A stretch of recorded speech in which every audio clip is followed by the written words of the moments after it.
morning sun cast long shadows across the training compound as Lieutenant Jake Morrison adjusted his tactical vest for the third time. His hands, usually steady as granite, trembled slightly as he checked his sidearm.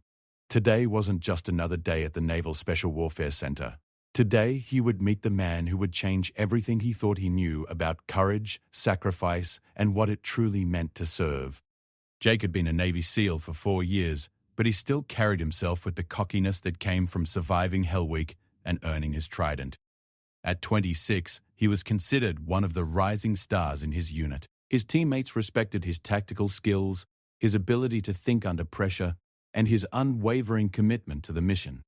But there was something else they noticed too, an edge of arrogance that made him believe he was invincible. The briefing room was packed with SEALs from various teams when Commander Sarah Chen walked in, followed by a man who immediately commanded attention without saying a word. He was shorter than most of the operators in the room, probably in his early 50s, with graying hair and weathered hands. What struck everyone wasn't his physical presence, but the quiet confidence that seemed to radiate from him. "Gentlemen, this is Master Chief Petty Officer Daniel Rodriguez," Commander Chen announced. "He's here to conduct some specialized training exercises with us over the next few weeks. Master Chief Rodriguez has served in multiple deployments across Iraq, Afghanistan, and several classified operations. His experience in urban warfare and hostage rescue is unmatched." Jake studied the older man carefully. Rodriguez didn't look like the typical hard-charging SEAL instructor they were used to. There were no visible tattoos, no intimidating scowl, no attempt to establish dominance through physical presence. Instead, he simply nodded to the room and spoke in a calm, measured voice.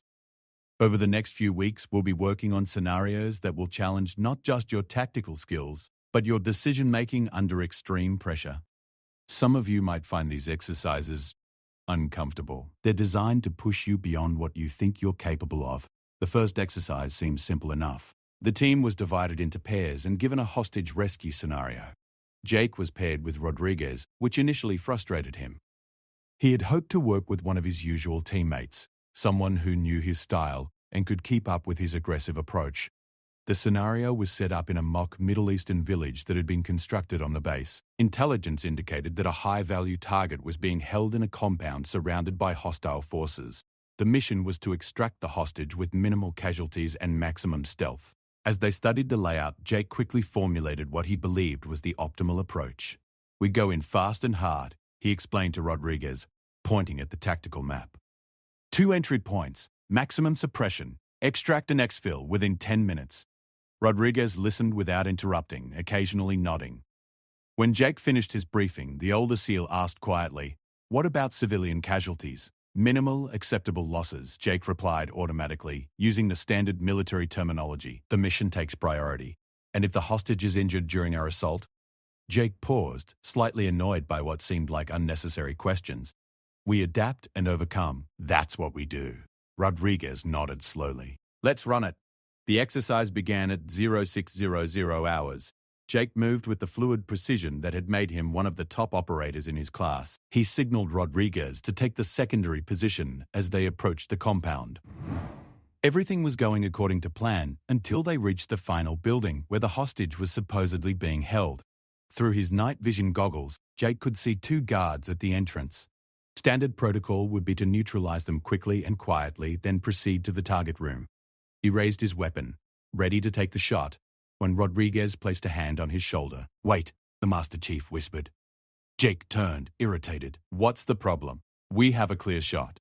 Rodriguez pointed to something Jake hadn't noticed. Behind the guards, barely visible in the shadows, was what appeared to be a child playing with a small toy.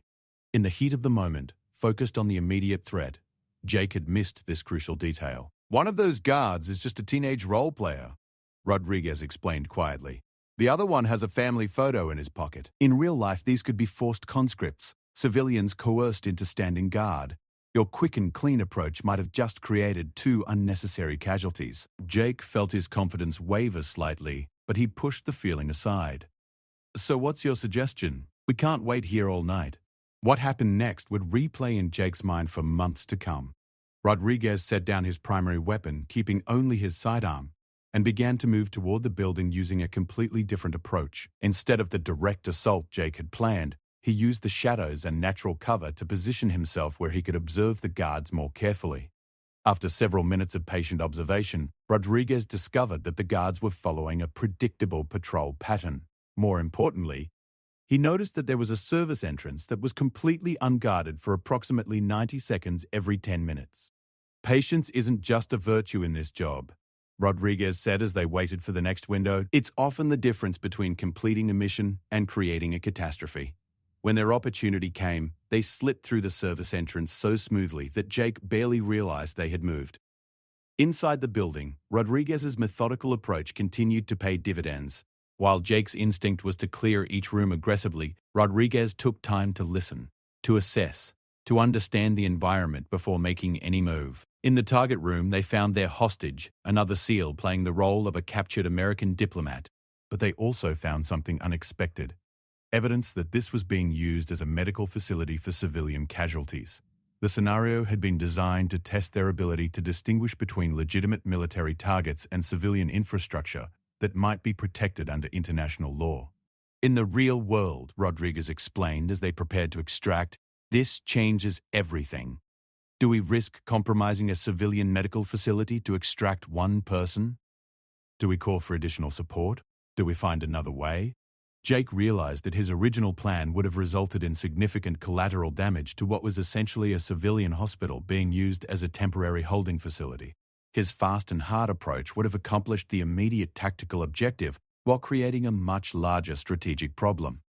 As they successfully extracted with their hostage, Jake found himself questioning assumptions he had never thought to examine before. Rodriguez hadn't just shown him a different tactical approach. He had demonstrated a completely different way of thinking about their mission. During the debrief, Jake expected Rodriguez to criticize his initial plan or highlight his mistakes. Instead, the Master Chief focused on the positive aspects of Jake's performance, while gently pointing out the additional factors that needed to be considered. Your tactical skills are excellent, Rodriguez told him. Your physical conditioning is outstanding, and your dedication to the mission is obvious. But sometimes the best way to serve your country isn't the most obvious way. That night, Jake lay in his bunk thinking about the day's events. For the first time since earning his trident, he began to wonder if there were aspects of being a SEAL that he hadn't fully understood. Rodriguez had demonstrated something that wasn't covered in any training manual: the ability to see beyond the immediate tactical situation, to understand the broader implications of every action. The next morning brought a new exercise, and Jake found himself looking forward to working with Rodriguez again. There was something about the older SEAL's approach that intrigued him, even if he wasn't ready to admit that his own methods might need adjustment. What Jake didn't know was that Rodriguez had been watching him carefully, seeing potential that the younger SEAL didn't even recognize in himself. The Master Chief had worked with hundreds of operators over his career, and he could identify those who had the capability to become not just excellent soldiers, but truly exceptional leaders. The stage was set for a series of challenges that would push Jake Morrison beyond anything he had experienced before, forcing him to confront not just external enemies, but his own assumptions about what it meant to be a warrior in the modern world. 3 weeks into the training program, Jake Morrison thought he was beginning to understand Master Chief Rodriguez's methods. The older SEAL had put them through increasingly complex scenarios, each one designed to challenge not just their tactical abilities, but their moral judgment. Jake had performed well, adapting his approach and learning to consider factors he had previously ignored. Then came the scenario that would change everything. The briefing was different this time. Instead of the usual tactical overview, Rodriguez presented them with a situation that seemed almost impossible. Intelligence had located a terrorist cell planning to attack a school in a fictional Middle Eastern city. The catch was that the terrorists were operating from a mosque during prayer time, surrounded by dozens of innocent worshippers. Your mission, Rodriguez explained to the assembled SEALs, is to neutralize the threat while minimizing civilian casualties. You have limited time, limited resources, and limited intelligence about the internal layout of the building. Jake studied the mock-up of the mosque, his mind already working through possible approaches. The building was complex, with multiple entrances, internal courtyards, and areas where civilians would be gathered for prayer. The terrorists had chosen their location well. Any aggressive assault would likely result in significant collateral damage. "What's the timeline?" asked Petty Officer Marcus Thompson, one of Jake's longtime teammates. "You have 4 hours before the attack is scheduled to launch," Rodriguez replied. "But here's the complication. Intelligence suggests they may move up their timeline if they suspect they've been compromised. Every move you make has to be calculated to avoid triggering an early attack. Jake felt the familiar rush of adrenaline that came with a challenging mission. This was exactly the kind of complex operation that separated elite units from regular military forces. He was confident that his team could find a solution. What he didn't know was that Rodriguez had designed this scenario specifically for him, incorporating intelligence from a real operation that had taken place years earlier in Iraq. The Master Chief had been part of that original mission, and it had taught him lessons that couldn't be learned from textbooks or standard training exercises. As the teams began their planning phase, Jake quickly established himself as the natural leader of his group. His tactical knowledge was impressive, and his ability to analyze complex situations had improved significantly over the past few weeks of training with Rodriguez. "We need to think about this systematically," Jake told his team. "First, we establish perimeter security to prevent the terrorists from escaping. Second, we identify the exact location of the targets within the mosque. Third, we execute a precision strike that eliminates the threat while minimizing harm to civilians." It sounded reasonable, but Rodriguez quietly approached Jake with a question that would haunt him for the rest of the exercise. "Have you considered what happens to your mission if you discover that some of the terrorists are actually undercover government agents from an allied nation?" Jake paused, not sure how to respond. "What do you mean?" "Intelligence in the real world is never perfect," Rodriguez explained. "Sometimes the people you think are enemies are actually allies working deep cover. Sometimes the people you think are allies have been compromised. How do you make life and death decisions when you can't be certain who the real enemy is?" This added layer of complexity threw Jake's carefully planned approach into chaos. How could they neutralize threats they couldn't positively identify? How could they protect civilians when they couldn't distinguish between genuine worshippers and potential threats? Rodriguez watched as Jake struggled with these questions, recognizing the exact moment when the younger SEAL began to understand the true complexity of modern warfare. It wasn't enough to be tactically proficient. You had to be able to operate in situations where the rules were unclear and the consequences of mistakes were catastrophic. "In Iraq," Rodriguez said quietly, "we once had a situation similar to this. A mosque was being used by insurgents to plan attacks on coalition forces. We knew they were in there, but we also knew that there were genuine civilians using the building for religious purposes." Jake listened intently as Rodriguez continued. "Command wanted us to go in hard and fast, clean sweep, neutralize all threats, sort out the details afterward. It would have been tactically sound and strategically disastrous. Sometimes the most important decision a soldier can make is the decision not to pull the trigger." As the exercise progressed, Jake found himself facing exactly that kind of decision. His team had successfully infiltrated the mosque complex and identified what appeared to be the terrorist cell. They had weapons, they had plans, and they were clearly preparing for an attack. But something didn't feel right. One of the suspected terrorists was a young man who kept looking nervously at the others, as if he was afraid of them rather than working with them. Another appeared to be injured, and was being treated by someone who looked more like a doctor than a militant. "I need more time to assess the situation," Jake announced, much to the surprise of his teammates. "Time is a luxury we don't have," Thompson reminded him. "Every minute we wait increases the risk that they'll launch their attack early." Jake found himself in an impossible position. His training told him to act decisively, to eliminate the threat before it could materialize. His instincts told him that something about the situation wasn't what it appeared to be. He made a decision that went against everything he had been taught about decisive leadership. He chose to wait and gather more intelligence. For 20 agonizing minutes, Jake and his team observed the suspected terrorists, looking for any additional information that might clarify the situation. What they discovered changed everything. The injured terrorist was actually a civilian who had been shot by the real terrorists when he tried to leave the mosque. The nervous young man was being held against his will, forced to participate in the plot under threat to his family. The doctor was a genuine medical professional who had been providing treatment to the wounded civilian. The real terrorists were a much smaller group, and they were using the civilians as human shields while they prepared for their attack. Jake's original plan would have resulted in multiple innocent casualties while potentially allowing some of the actual terrorists to escape in the confusion. "How did you know?" Thompson asked after they had successfully neutralized the real threats and rescued the civilians. Jake looked at Rodriguez, who had been observing the entire exercise. "I learned to look for what doesn't fit the pattern. Master Chief taught me that sometimes the most important intelligence comes from what seems wrong about a situation. not what seems right. During the debrief, Rodriguez didn't praise Jake for his patience or criticize him for his initial assumptions. Instead, he shared the real story that had inspired the exercise. In 2007, my team was given intelligence about a similar situation in Fallujah. We were told that insurgents were using a mosque to plan attacks, and we were ordered to neutralize the threat.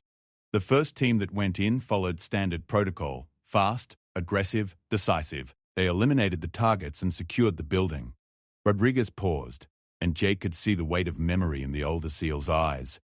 What they discovered afterward was that they had killed 3 undercover Iraqi police officers who were investigating the same terrorist cell we were targeting. The real terrorists had already moved to a different location. Our successful mission resulted in the deaths of allies, the escape of enemies, and a diplomatic crisis that took months to resolve. The room was completely silent as Rodriguez continued. That operation taught me that sometimes the hardest thing for a warrior to do is to question the intelligence he's been given, to doubt his first instinct, to choose patience over action. It doesn't make for exciting movies, but it's often what separates a good soldier from a great one. Jake felt something shift inside him, a fundamental change in how he viewed his role as a SEAL. It wasn't just about being the best shooter, the fastest runner, or the most tactically proficient operator. It was about being wise enough to know when not to use those skills. Over the following days, Rodriguez continued to push Jake with scenarios that challenged his assumptions and forced him to think beyond traditional tactical responses. Each exercise built on the lessons of the previous ones, creating a comprehensive understanding of modern warfare that went far beyond anything Jake had learned in his formal training. But the real test was still to come. Rodriguez had been building towards something specific, a final lesson that would either complete Jake's transformation into the kind of leader the military desperately needed or reveal that he wasn't ready for that level of responsibility. The setting would be different, the stakes would be higher, and Jake Morrison would face a choice that would define not just his career, but his understanding of what it truly meant to serve his country. The call came at 0300 on a Tuesday morning in late November. Jake Morrison was jolted awake by the emergency alert tone that every SEAL knew meant immediate deployment. But this wasn't a training exercise. This was real. Master Chief Rodriguez found Jake in the equipment room, methodically checking his gear with the focused intensity that had become his trademark over the past 2 months of training. The transformation in the younger SEAL was remarkable. Gone was the cocky aggression that had characterized his early career, replaced by a thoughtful professionalism that impressed even veteran operators. "This one's different," Rodriguez said quietly, handing Jake a classified briefing folder. "American aid workers have been taken hostage in Syria. Intelligence suggests they're being held by a faction that's been negotiating with the State Department for prisoner exchanges. The situation is complicated." Jake read through the briefing carefully, his trained mind analyzing every detail. 3 American doctors and 2 nurses had been kidnapped while providing medical assistance to refugees near the Turkish border. The kidnappers were demanding the release of several prisoners held at Guantanamo Bay in exchange for the hostages. What made the situation complex was that the kidnapping appeared to have been orchestrated by a group that had previously been cooperative with American forces. Intelligence was unclear about their motivations, but there were suggestions that the kidnapping might have been carried out under duress from a larger terrorist organization. "What's our mission?" Jake asked, though he suspected he already knew. "Officially, we're conducting reconnaissance to assess the feasibility of a rescue operation," Rodriguez replied. "Unofficially, Command wants us ready to extract those hostages the moment negotiations break down." The flight to the staging area in Turkey gave Jake time to study the intelligence reports more thoroughly. The more he read, the more concerned he became. The situation bore disturbing similarities to the training scenarios Rodriguez had been putting him through. Complex moral situations where the obvious tactical solution might create larger strategic problems. The hostages were being held in a compound that had previously served as a medical clinic for refugees. The kidnappers had chosen their location carefully, knowing that any assault on a former medical facility would create negative publicity for American forces. Worse, intelligence suggested that there were still genuine patients receiving treatment in parts of the building. "This feels like a test," Jake confided to Rodriguez as they established their observation post on a ridge overlooking the compound. "Everything we do is a test," Rodriguez replied. "The question is whether we're testing our ability to follow orders or our ability to think for ourselves." For the next 48 hours, Jake and Rodriguez conducted detailed surveillance of the target compound. What they discovered challenged every assumption in the official intelligence briefing. The kidnappers were not a cohesive terrorist organization, but rather a group of local fighters who had been forced into the kidnapping by threats to their families from a larger extremist group. The American hostages were being treated well and appeared to be receiving adequate food and medical care. Most surprisingly, the hostages seemed to be providing medical assistance to other people in the compound, suggesting that the situation was more complex than a simple kidnapping. "Command needs to know about this," Jake said after compiling their observations. "Agreed," Rodriguez replied. "But we also need to think about what recommendations we're going to make." That evening, Jake found himself facing the most difficult decision of his military career. The official orders were clear. If negotiations failed, they were to extract the hostages using any means necessary.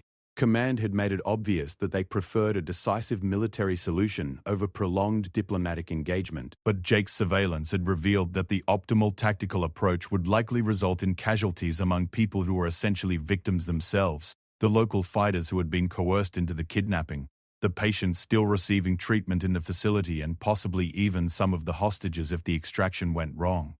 "What would you do?" Jake asked Rodriguez as they prepared their situation report.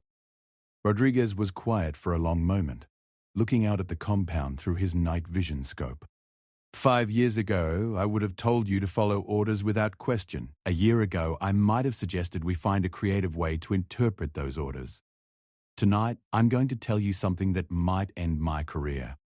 Jake waited, sensing that he was about to hear something important. Sometimes the most courageous thing a soldier can do is to refuse an order that he knows is wrong.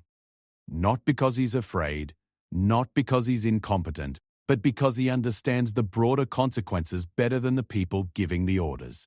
The weight of Rodriguez's words settled on Jake like a physical burden. He was being asked to consider something that went against his most fundamental training: the absolute necessity of following orders from superior officers. "The hostages appear to be safe for now," Jake observed. "The kidnappers have been responding to negotiation attempts. A military assault would guarantee casualties and might actually make the situation worse." "Those are the facts," Rodriguez agreed. "The question is what you're going to recommend in your report." Jake spent the rest of the night crafting the most important document he had ever written. His situation report contained detailed tactical analysis of the compound, precise intelligence about the number and disposition of the kidnappers, and a comprehensive assessment of rescue operation feasibility. But it also contained something unusual for a military intelligence report: a strong recommendation that negotiations be allowed to continue, along with detailed analysis of why a military solution would likely create more problems than it solved. When Jake transmitted his report, he included a personal note to his commanding officer: "Request permission to attempt direct communication with kidnapper leadership to explore non-violent resolution options." The response came back within 2 hours: "Permission denied. Prepare for immediate extraction operation. Use of force authorized." Jake stared at the message, feeling the weight of the decision that lay before him. He could follow orders, conduct the extraction, and almost certainly complete his mission while creating a larger strategic disaster, or he could choose to interpret his orders in a way that prioritized the safety of all involved, even if it meant risking his career. "I have an idea," he told Rodriguez. "But it's going to require us to be very creative about how we interpret immediate extraction operation." What Jake did next would become legend among the SEAL community, though the official records would remain classified for years. Instead of launching an assault on the compound, Jake and Rodriguez approached the facility under cover of darkness, but not as attackers. Jake had analyzed the local cultural dynamics and realized that the kidnappers might be more willing to negotiate with American soldiers who approached them with respect rather than overwhelming force.